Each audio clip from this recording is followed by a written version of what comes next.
Good evening everyone, কেমন আছেন সবাই? নিশ্চয়ই খুব ভালো। চলে আসলাম সুন্দর আরেকটি বিস্কিট রেসিপি নিয়ে। আপনি চুলায় চা বসিয়ে 10 মিনিটের মধ্যে এই বিস্কিটটি তৈরি করতে পারেন। ঘরে আসা মেহমান থেকে শুরু করে বাচ্চাদের টিফিন মুখরোচক খাবার হিসেবে এই বিস্কুটের কোনো জুড়ি নেই। ঘরে থাকা সামান্য কয়েকটি উপাদান দিয়ে আপনি এই মজার বিস্কিটটি তৈরি করতে পারেন। বিস্কিটটি তৈরি করতে যেমন সময় লাগে না, তেমনি খেতে খুব মজা লাগে। আপনি যে কোনো সময় বাসায় ইজিলি বিস্কিটগুলো তৈরি করতে পারেন।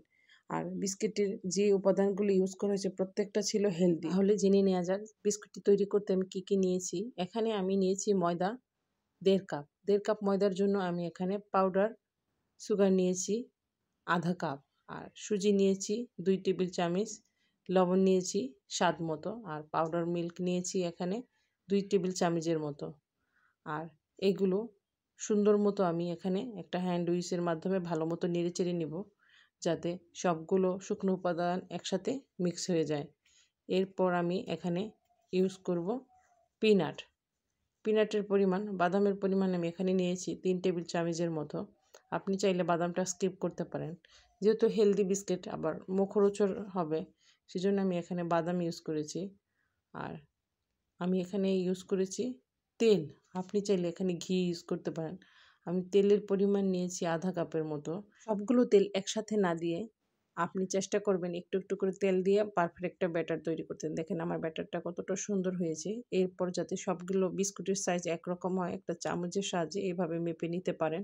আর হাতের সাহায্যে আপনি যেরকম ডিজাইন করতে চান সেরকম ডিজাইন করতে পারেন। আমি এরকম গোল গোল করে চ্যাপ্টা করে ডিজাইন করেছি। আর গার্নিশের জন্য আমি এখানে ইউজ করেছি কিশমিশ। আপনি চাইলে বাদাম, অনেক প্রকারের বাদামই আছে, আপনি চাইলে যে কোনো প্রকারের বাদাম, আপনার যে বাদামটা খেতে ভালো লাগে সেটা ইউজ করতে পারেন। আর এত সুন্দর বিস্কিট রেসিপিটি তৈরি করতে কতক্ষণ সময় লেগেছে তা আমরা জানবো জেনিফার কৃতির কবিতার পর।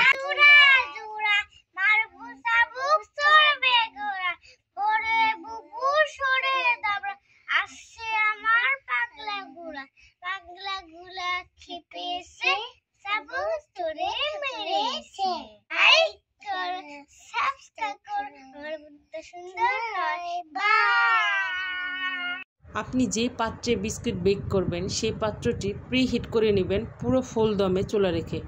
এরপর যখন বিস্কিট দেবেন তখন চুলার তাপ থাকবে ঠিক এরকম। আমার বিস্কিট তৈরি হইতে মোটামুটি সময় লেগেছে 10 মিনিটের মতো। আর আপনাদের এক একজনের চুলার তাপ যেহেতু এক এক রকম, সেহেতু আপনাদের একটু কম বেশ হতে পারে। চুলার তৈরি বিস্কিট যে এত সুন্দর কালার আসে, উইদাউট ওভেনে আপনি এভাবে বাসায় ট্রাই করতে পারেন। এতটা সহজ আর এতটা সুন্দর বিস্কিট রেসিপি আপনি মুখে দিলে হাওয়ার মতো মিলে যাবে। আর একটি খাওয়ার পর আপনি অবশ্যই আরেকটি খেতে যাবেন, কারণ আসলে বিস্কিটগুলো দেখতে যেমন সুন্দর, খেতে খুবই মজা।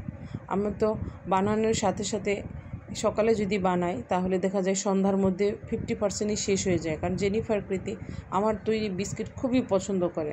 ওদেরকে যদি আমি মাঝে মধ্যে বলি যে বাইরে থেকে বিস্কিট কিনে আনে খাওয়াবো, তখন ওরা কান্নাকাটি শুরু করে দেয়, কারণ এতটা মজার বিস্কিট আসলেই সত্যি নিজে তৈরি না করলে হয়তো বা জানতাম না। অবশ্যই ট্রাই করবেন। ভালো থাকবেন সবাই, বাই বাই। সুন্দর হয়, বাই।